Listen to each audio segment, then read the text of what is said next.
We're here today to announce 3 separate cases highlighting the ongoing threat posed by Chinese economic espionage and research theft in the United States. First, the arrest today of a Harvard University professor for lying about his participation in a Chinese foreign recruitment program. Second, this morning we have unsealed a separate indictment of a Chinese national working as a scientific researcher at Boston University who failed to mention on her visa application that she is also a lieutenant with the People's Liberation Army.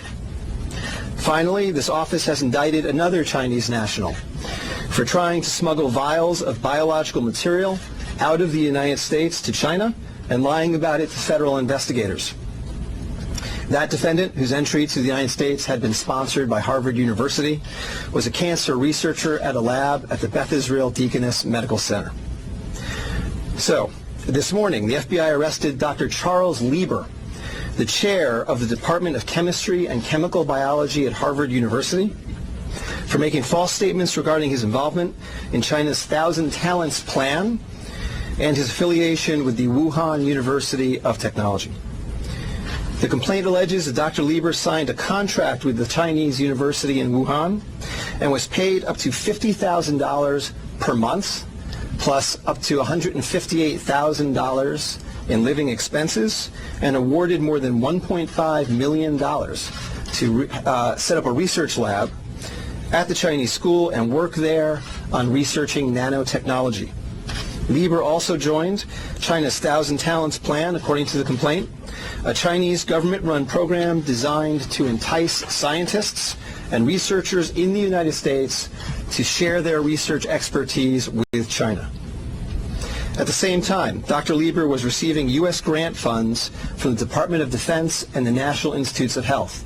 National Institutes of Health spends up to $39 million a year funding medical research in the United States.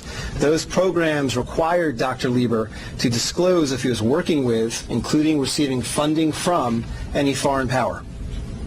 When questioned, Lieber hid his involvement with the Chinese entities, including specifically disavowing any connection to China's 1,000 Talents Plan.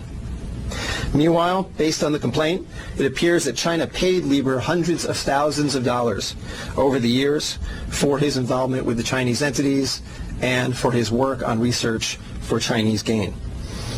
Also today, a federal grand jury indicted Yenqing Ye, a Chinese national, with lying on her J-1 visa application, making false statements to Customs and Border Protection, conspiracy, and being an unregistered agent of the People's Republic of China. According to court documents, Ye is a lieutenant in the People's Liberation Army, but she concealed her military connections while employed as a researcher at Boston University's Department of Physics, Chemistry, and Biomedical Engineering Center for Polymer Studies.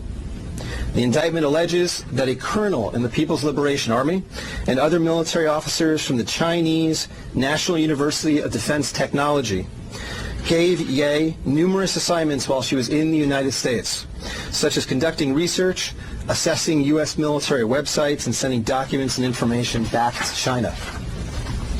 In April 2019, Ye was questioned by customs officers at Logan Airport on her way to China. According to the indictment, she lied about her involvement with Chinese military projects. A border search of her electronic devices showed that Ye had compiled information for the People's Liberation Army about 2 U.S. residents with expertise in robotics and computer science.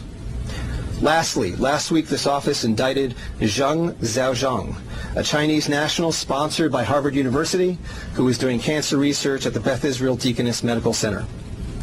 Zheng was charged with attempting to smuggle to Beijing vials of biological material, along with other research materials that he had stolen from the lab at the Beth Israel, where Zheng was working on cancer cell research. Before he boarded his flight, customs officers discovered 21 vials of biological material in a sock in his baggage. When confronted by the officers, Zheng initially lied and said he was not traveling with any biological or research materials. Chemistry, nanotechnology, polymer studies, robotics, computer science, biomedical research. This is not an accident or a coincidence. This is a small sample of China's ongoing campaign to siphon off American technology and know-how for Chinese gain. Recently, Attorney General Barr referred to China as this country's primary rival. Similarly, FBI Director Chris Wray recently told Congress that right now there is no country that poses a greater counterintelligence threat to the United States than China. Through the use of not only traditional intelligence officers, but academics, researchers, its own private citizens, China is engaged in a massive, long-term campaign to steal U.S. research and technology for its own uses. As demonstrated by these cases, on the academic side, the Chinese government uses partnerships and exchanges with U.S. schools and research institutions to access cutting-edge research and equipment. Obviously, most visiting Chinese academics and researchers are here to work in good faith in U.S. institutions, but some of them are not. Some number have been incentivized by the Chinese government, either through the use of money or other means, to gather U.S. research and smuggle it back to China. Because of the sheer scope of this threat, a year ago, the Attorney General created the China Initiative at the U.S. Department of Justice, designed to prioritize and aggressively prosecute Chinese economic espionage and theft of intellectual property. The cases we are announcing today are part of that effort. Boston is an especially attractive target for this kind of exploitation, and universities and research institutions and tech companies in this area must become sensitized to this threat. Our community benefits greatly from the diversity and talent of international visitors and our partnerships with foreign institutions, especially research institutions. But Chinese economic espionage and theft is a real and daily occurrence that we must begin to